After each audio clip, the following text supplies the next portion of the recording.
সেনাবাহিনীর মুখোমুখি জাতীয় নাগরিক পার্টি এবং স্পেসিফিকলি যদি বলা যায় তাহলে হাসনাত আবদুল্লাহ। জাতীয় নাগরিক পার্টির এই তরুণ নেতা হাসনাত আবদুল্লাহ সেনাবাহিনীর মুখোমুখি অবস্থান যখন নিলেন এবং শাহবাগে আমরা গত দিনের বেলায় দেখলাম যে সেনাবাহিনীর সামনেই কয়েকজন 10-15 জনের একটা টিম, যাকে বলা হচ্ছে যে বিশাল মিছিল, সেই 10-15 জনের একটা টিম সেনাবাহিনীর প্রধানের বিরুদ্ধে মিছিল স্লোগান দিচ্ছে। সেই স্লোগানটা বীভৎস রকমের অসম্মানজনক। সেই স্লোগানটা ছিল হাসনাত না ওয়াকার, হাসনাত হাসনাত, এরকম স্লোগান সেনাবাহিনীর সদস্যদের সামনেই তারা দিয়েছে। যে সেনাবাহিনী জুলাই অভ্যুত্থানের সময় জনগণের পাশে দাঁড়িয়েছিল, জনগণের কাতারে দাঁড়িয়েছিল, জনগণের আন্দোলনকে সহযোগিতা করেছে বাধা না দিয়ে, যে সেনাবাহিনী জনগণের উপরে, ছাত্রদের উপরে গুলি চালাবে না বলেই মূলত এই অভ্যুত্থান খুব সহজেই ফলাফল অর্জিত হয়েছে বলে অনেকে মনে করেন, সেই সেনাবাহিনীকে মুখোমুখি দাঁড় করিয়ে হাসনাত আবদুল্লাহ ঠিক কাজ করলেন কিনা সেই আলোচনা চতুর্দিকে চলছে। আবার এই প্রশ্নও চলছে, হাসনাত আবদুল্লাহকে কি ক্যান্টনমেন্টে ডাকা হয়েছিল নাকি তিনি সেখানে নিজে থেকে গিয়েছিলেন? এই সেনাবাহিনীর বিরুদ্ধে আওয়ামী লীগকে নিষিদ্ধ করা, নিবন্ধন বাতিল করার জন্য আবার আজকেই সমাবেশ ডেকেছে জাতীয় নাগরিক পার্টি। শাহবুজের নামে শোনা যাচ্ছে যে সে 5 কোটি টাকার নিচে নাকি ঘুষই নেয় না, 5 কোটি টাকার নিচে সে কোনো দেন দরবার করে না। ইলিয়াস হোসেন, পিনাকি ভট্টাচার্য, তারা বৈষম্যবিরোধী আন্দোলনে সব থেকে অনলাইনে সব থেকে বড় পাওয়ারফুল জায়গায় ভূমিকা রেখেছিলেন। তারা যদি এই ধরনের মন্তব্য করেন, এরকম বিতর্কিত অবস্থানে যদি তাদের এই ছাত্র সমন্বয়কদের এবং উপদেষ্টাদের অবস্থা তৈরি হয়, তাহলে জনগণের কাছে তাদের গ্রহণযোগ্যতা ব্যাপারেও প্রশ্ন উঠবে। আওয়ামী লীগকে নিষিদ্ধ করছে না সরকারের যে স্পষ্ট অবস্থান, সেটা জাতীয় নাগরিক পার্টি বুঝে গেছে।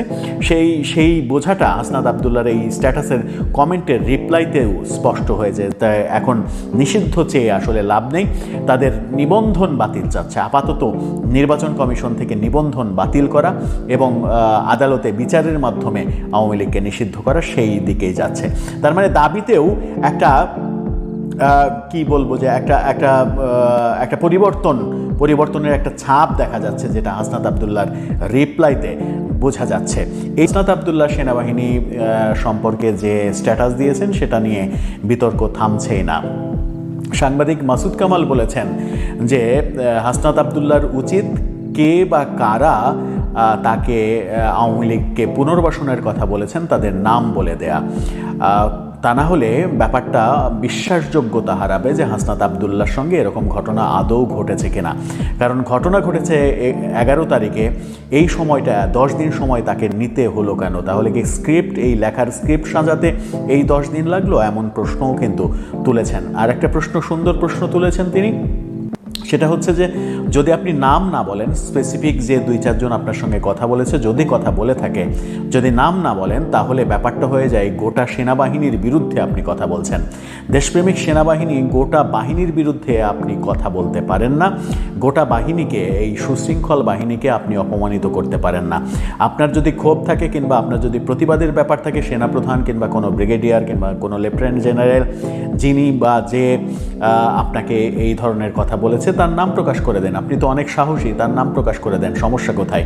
নাম প্রকাশ না করলে গোটা সেনাবাহিনী অভিযুক্ত হয়, আর গোটা সেনাবাহিনী অভিযুক্ত হলে এটা লেজে গবরে অবস্থা হবে, এটা আখেরে ভালো কিছু দেবে না। সেনাবাহিনীর বিরুদ্ধে অবস্থান নেওয়ার পরে আমরা গত রাতেও দেখেছি সেনাবাহিনী রাজধানীতে ব্যাপক টহল দিচ্ছে।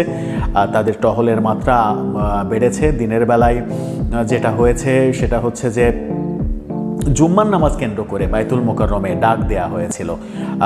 ওই বিদেশ থেকে বার্তা এসেছিল, জুম্মার নামাজে আপনারা সবাই আসবেন, ওখান থেকে সেনাবাহিনীর প্রধানের বিরুদ্ধে বিক্ষোভ শুরু হবে। সেটা সেনাবাহিনী টের পেয়েছিল এবং রাজধানীতে এত বিপুল পরিমাণ সেনাবাহিনী নেমে গিয়েছিল, বায়তুল মোকাররম পুরো ঘিরে রেখেছিল, যার কারণে এই আহ্বানে কেউ সাড়া দেয়নি। আর সেনাবাহিনীর বিরুদ্ধে স্লোগান দেওয়া, সমাবেশ করা, এরকম আহ্বান যখন জানানো হচ্ছে, তখন নাগরিক পার্টির অবস্থাটা কেমন আসলে? তারা আজকে এই বিকেল 3টায় সমাবেশ ডেকেছে শাহবাগে সমাবেশের ব্যাপারটা আগে বলে নিই, নাগরিক পার্টির অবস্থার কথা পরে বলি।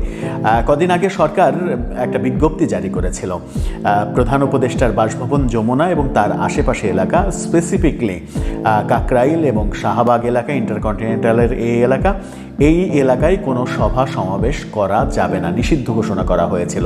তাহলে জাতীয় নাগরিক পার্টি শাহবাগে কিভাবে সমাবেশ করছে সেই প্রশ্ন উঠবেই। এখন পর্যন্ত সরকার তো পাল্টা কোনো বিবৃতি দিয়ে, কোনো প্রেস নোট দিয়ে জানাই নাই যে শাহবাগের সমাবেশ না করার ব্যাপারে তাদের যে বিধিনিষেধ সেটা তুলে নেওয়া হলো। তার মানে হচ্ছে যে এখনও নিষেধাজ্ঞা রয়েছে। নিষেধাজ্ঞা থাকা অবস্থায় জাতীয় নাগরিক পার্টি তারা শাহবাগে সমাবেশ করার অনুমতি কোথায় থেকে পায়? শাহবাগে সেনাবাহিনীর বিরুদ্ধে মিছিল করার অধ্যত্তই বা তারা কেন দেখাচ্ছে? এই প্রশ্ন চতুর্দিকে উঠছে। এবার বলি যে সেনাবাহিনীর বিরুদ্ধে যখন এই অবস্থান নিচ্ছে এবং সমাবেশের ডাক দিচ্ছে, সমাবেশের আয়োজন করতে যাচ্ছে, তখন তাদের সামর্থ্যের অবস্থাটা কী? আমরা জানি তাদের মধ্যে প্রচণ্ড অন্তর্দ্বন্দ্ব রয়েছে, অন্তর্কোন্দল রয়েছে, তারা কয়েক ভাগে বিভক্ত। পাল্টা একটা রাজনৈতিক দল তৈরি করার ঘোষণা এসেছে, ছাত্রদের, বৈষম্য বিরোধী ছাত্র আন্দোলন থেকে ছাত্রদের একটা দল তৈরি হয়েছে। জাতীয় নাগরিক পার্টি এনসিপি তৈরির পরে আর একটা পার্টি তৈরির ঘোষণা ইতিমধ্যে একেবারে আনুষ্ঠানিকভাবে এসেছে। সেরকম অবস্থায় তারা নিজেরাই যখন বিচ্ছিন্ন হয়ে গেছে বিভিন্ন জন থেকে বিভিন্ন জন, তখন তারা তাদের ডাকে কতটা সাড়া মেলবে? হ্যাঁ, অনলাইনে সামাজিক যোগাযোগ মাধ্যমে যেহেতু অনেক ফ্যান ফলোয়ার রয়েছে, সেখানে 3, 4, 5, 6 লাখ লাইক পাওয়া, 1-2 লাখ শেয়ার দেয়া, এইটা খুব সহজেই সম্ভব যেখানে হয়েছে। সমাবেশে সফল হওয়াটা কতটা সম্ভব হবে সেইটা নিয়ে যথেষ্ট প্রশ্ন রয়েছে। সেটা নিয়ে যখন প্রশ্ন রয়েছে, হাসনাত আবদুল্লাহদের এই কর্মকাণ্ড নিয়ে যখন চারিদিকে সমালোচনা হচ্ছে, সেনাবাহিনীর বিরুদ্ধে অবস্থান নিয়ে অনেকে বলছেন যে হাসনাত আবদুল্লাহ জার্সি পরা ক্যাপ্টেন, তিনি সাহস দেখিয়েছেন। এই সাহসের ব্যাপারেই বাংলাদেশের বরেণ্য উপস্থাপক, একসময় যিনি টেলিভিশনে শুভেচ্ছা নামে জনপ্রিয় একটি ম্যাগাজিন অনুষ্ঠান উপস্থাপনা করতেন, আব্দুল নূর তুষার, তিনি তার ফেসবুকে লিখেছেন, ভীতু লোক ভয়ে লাফ দেয় আগুন ধরা বাড়ির ছাদ থেকে। যদিও লাসপেন্সাররা বলবে এত উঁচু থেকে লাফ দেয়া বিরাট সাহসের ব্যাপার, বিরাট সাহসের বিষয়। এটা আসলে সাহস নয়, এটা আতঙ্কের বহিঃপ্রকাশ। তিনি বলতে চেয়েছেন যে যেটাকে আপনারা সাহস বলছেন, একটা বাড়িতে যখন, একটা উঁচু বাড়িতে যখন আগুন ধরে, তখন ছাদে থেকে মানুষ প্রাণ ভয়ে লাফ দেয়, ভীতু মানুষরা প্রাণ ভয়ে লাফ দেয় আগুন থেকে বাঁচার জন্য। তিনি হাসনাত আবদুল্লাহকে ইঙ্গিত করেই এটা লিখেছেন বলেই মনে হচ্ছে বিভিন্ন পর্যবেক্ষণে। সাহস বলতে আসলে যেটাকে মানে মূলত এই কথার ভাষায় যেটা বোঝা যায় সেটা হচ্ছে যে সাহস বলতে হাসনাত আবদুল্লাহ সেনাবাহিনীর বিরুদ্ধে কথা বলেছেন, সাহস দেখিয়েছেন।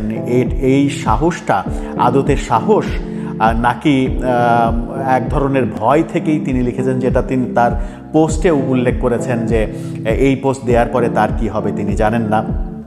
হয়তো নানা রকমের দুর্নীতির খবর তার বিরুদ্ধে গণমাধ্যমে আসবে, হয়তো নারীর সঙ্গে সংযোগ, অভিযুক্ত হওয়ার ব্যাপারগুলো খবর হয়ে আসবে, তার বিরুদ্ধে নানাভাবে তাকে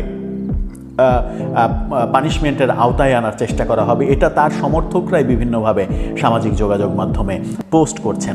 আবার আরেকটা ব্যাপার সেটা হচ্ছে যে হাসনাত আবদুল্লাহ রাতেই একটা পোস্ট দিয়েছেন বিকেল 3টায়, 22 মার্চ বিকেল 3টায় সমাবেশের কথা, জাতীয় জাদুঘরের সামনে সমাবেশের কথা লিখে একটা পোস্ট দিয়েছেন। সেখানে সালেউদ্দিন শিফাত, যুগ্ম সদস্য সচিব দপ্তর নাগরিক পার্টির, তার স্বাক্ষর করা একটা বিজ্ঞপ্তি, সেই ছবিটা পোস্ট দিয়েছেন। এবং সেই ছবিটা পোস্ট দিয়ে তিনি সেখানে তার সেই ছবিতে লেখা আছে যে শেখ হাসিনা ও আওয়ামী লীগ এবং ফ্যাসিবাদের অংশীদারদের বিচার, দলের নিবন্ধন বাতিল, রাজনৈতিক সাংগঠনিক কার্যক্রম নিষিদ্ধের দাবিতে আগামীকাল 22 মার্চ বিকেল 3টায় শাহবাগ জাতীয় জাদুঘরের সামনে জাতীয় নাগরিক পার্টির ঢাকা মহানগরের বিক্ষোভ সমাবেশ অনুষ্ঠিত হবে। সেখানে একজন মন্তব্যের ঘরে লিখেছেন, নিবন্ধন বাতিল কি ভাই, নিষিদ্ধ কেন নয়? উত্তরে হাসনাত আবদুল্লাহ লিখেছেন, বিচার প্রক্রিয়ার মধ্য দিয়ে নিষিদ্ধ হোক।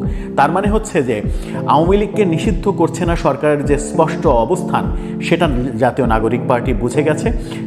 সেই বোঝাটা হাসনাত আবদুল্লাহর এই স্ট্যাটাসের কমেন্টের রিপ্লাইতেও স্পষ্ট হয়েছে। তাই এখন নিষিদ্ধ চেয়ে আসলে লাভ নেই, তাদের নিবন্ধন বাতিল চাচ্ছে। আপাতত নির্বাচন কমিশন থেকে নিবন্ধন বাতিল করা এবং আদালতে বিচারের মাধ্যমে আওয়ামী লীগকে নিষিদ্ধ করা, সেই দিকেই যাচ্ছে।